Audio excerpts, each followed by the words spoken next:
और जो संगठन की जो बात है वो ये है कि जब आप 5% आरक्षण आ गया, आपको नौकरियां मिल रही हैं, सब काम हो रहा है, तो पूरे स्ट्रक्चर में हम सब जगह कैसे पहुंचें। अगर आपके पास स्ट्रक्चर सिस्टमेटिक नहीं होगा तो आप लास्ट माइल तक नहीं पहुंच सकते। और हमारे जो लोग हैं, गुर्जर और बाकी एमबीसी के लोग बाग, ये शहरों में नहीं रहते साहब, गांव ढाणियों में रहते हैं, और गांव ढाणियों तक हमें पहुंचना है। तो हमने ये डिसाइड किया कि हम ऊपर से नहीं पहुंचेंगे, हम नीचे से पहुंचेंगे। You can start the work from the top और you can start from the bottom, and it is a Pareto principle that 20% of the people do 80% of the work and 80% of the people do not get benefited because 20% are getting it because you are not reaching them. जब आप पहुंचोगे नहीं तो उनको benefit कैसे दोगे। बिल्कुल। तो हमने ये डिसाइड किया कि, और जब आपको काम भी सरकार के साथ ही करना है, क्योंकि सारी स्कीम्स तो सरकारें ही देती हैं और पॉलिटिकल स्ट्रक्चर है आपका, तो हम कुछ नया क्यों बनाएं। तो हमने अपना स्ट्रक्चर, और कर्नल साहब किससे बात करके हमने ये स्ट्रक्चर बनाया कि हम इसको लोकसभा में जाएंगे, लोकसभा प्रभारी होंगे, विधानसभा प्रभारी होंगे, उसके नीचे पंचायत समिति प्रभारी होंगे, पंचायत समिति के नीचे आपके ग्राम पंचायत होंगे, तहसील के बाद पंचायत समिति, ग्राम पंचायत, ग्राम, और ग्राम के नीचे बूथ। बिकॉज पॉलिटिकली अगर आप देखो और पंचायती राज सिस्टम में अगर आप देखो तो लास्ट माइल तो आपके बूथ की है, और बूथ में लास्ट आदमी कौन है, दो एंटिटीज हैं, एक तो वोटर और दूसरा बूथ का कार्यकर्ता। अब वोटर तो हमारे समाज के तो हैं ही हैं, तो जो हैं तो वो हैं ही, लेकिन बूथ कार्यकर्ता स्ट्रक्चर के हिसाब से लास्ट होता है। तो हमने ये डिसाइड करा है कि हर बूथ पर हमारे 10 लोग होंगे, और 7 तो उसमें पुरुष होंगे और 3 महिलाएं होंगी। और जो ये व्यक्ति है ये गांव से उसका कनेक्ट है, तो स्ट्रक्चर ये आ गया। अब यहां से आप ऊपर जाते जाओ और आप लोकसभा तक आ जाओ, and that is the end of it. ये स्ट्रक्चर आपका हो गया। अब जब इसमें देखिए, जब एसडीएम की बात आती है, बीडीओ की बात आती है, पंचायती राज की बात आती है, तो हमारा स्ट्रक्चर उसी के पैरेलल चलेगा, जिससे कि हम सबको वो बेनिफिट्स दिलवा सकें, काम करवा सकें। बड़े समाजों में, मार्शल कौम के समाजों में दो समाज आते हैं, एक जाट आते हैं, एक राजपूत आते हैं। मैं रिस्पेक्ट सबकी करता हूँ, लेकिन स्टैटिस्टिक्स पे बात करते हैं। राजपूत समाज करीब 6 से 7% है राजस्थान में। बीजेपी की तरफ से उनको 28 टिकट मिलते हैं, कांग्रेस की तरफ से उनको 21 टिकट मिलते हैं। एमबीसी समाज भी उतने ही परसेंटेज में है, बल्कि हो सकता है 2 या 3% ज्यादा हो। हमको कुल मिलाकर के 21 टिकट मिलते हैं दोनों पार्टियों के।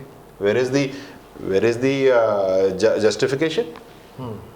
जहां पर हमारे 75,000 वोट हैं, वहां पर दूसरे समाज के व्यक्ति को वोट टिकट दे दिया जाता है, जिसको ये भी नहीं पता कि हम करते क्या हैं। तो भाई, if you are not going to justify, then we are sitting at the booth, no, we will justify. यानी राजनीति में अब पूरी तरह से सक्रिय होंगे अब आप?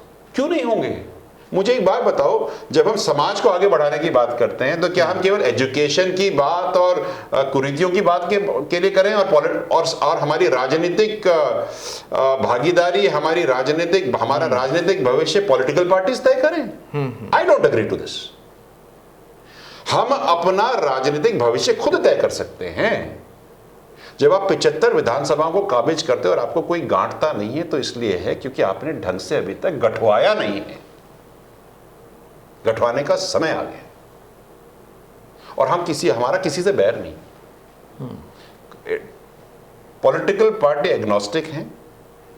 पॉलिटिकल पार्टी से, किसी भी इकलौती पॉलिटिकल पार्टी से कोई मतलब नहीं। समाज आगे बढ़ना चाहिए, सामाजिक तौर से भी और राजनीतिक तौर से भी। आप देखिए, संगठनों में हम नहीं हैं। हम तो भेड़ चाल के लिए है कि भाई ये समाज, एमबीसी समाज मार्शल कौम है, इनको संगठन में वहां डाल दो जहां पर भीड़ तंत्र इकट्ठी करनी है, जहां पर डिसीजन मेकिंग होती है, वहां तो हम है ही नहीं। इसकी वजह यह है कि हमने ढंग से गठवाया नहीं। प्लीज अंडरस्टैंड, आपकी तो सुनाई तभी होगी ना जब आप आवाज लगाओगे। अब आवाज ही नहीं लगाई, चाहे कोई भी कारण रहा हो, हमारे फोकस अलग रहे हो, सामाजिक रहे हो, लेकिन अब ये बात बहुत क्लियर है कि हमें हमारी प्रॉब्लम समझ में आ गई, और अगर प्रॉब्लम समझ में आ गई तो सॉल्यूशन भी मिल ही जाएगा।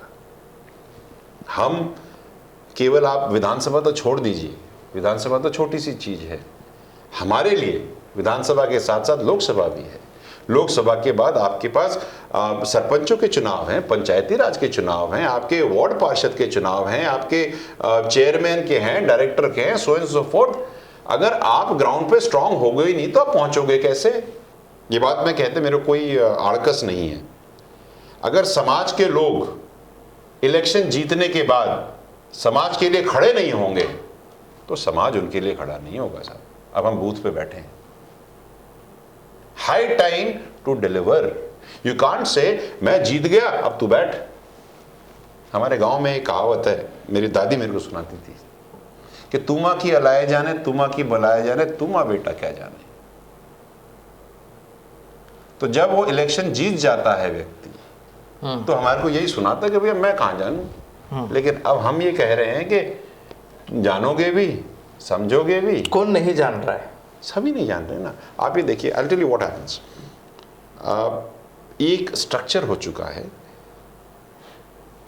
जो भी व्यक्ति गुर्जर समाज के वोटों से जीता 75 विधानसभा में, जब हमने आंदोलन करे, जब हमने बातें करी, जब हमने अपनी मांगें उठाई, कोई नहीं खड़ा था। क्यों? क्योंकि उनको पता है कि अब हम जीत गए, अब हम अगली बार तो फिर जीत जाएंगे। लेकिन इस बार ऐसा नहीं होगा। लेकिन कांग्रेस में की अगर हम बात करें तो कांग्रेस में तो सचिन पायलट अभी हैं राजस्थान में। तो एक ही थोड़ी है सचिन, और भी तो बहुत सारे हैं। इंदिराज भी हैं, शकुंतला भी हैं, चांदना जी भी हैं। क्या ये लोग मदद नहीं करते समाज की? मैं वही तो आपको कह रहा हूं। आप तो इनको छोड़ दो ना, जो हार गए उनकी बात कर लो। They are also not there. It is nothing to do with Congress and BJP. It has become an inherent disposition. Okay, now that we have won, I mean, who's bothered? But sirs, आप एक बार जीत सकते हो, फिर कहीं ना कहीं के प्रभारी तो बनोगे। आप फिर वहीं आओगे, उन्हीं बूथों पे आओगे, हम आपको फिर मिलेंगे। आप फिर घूम के आओगे, हम आपको फिर मिलेंगे। हम तो अपना हक लेंगे।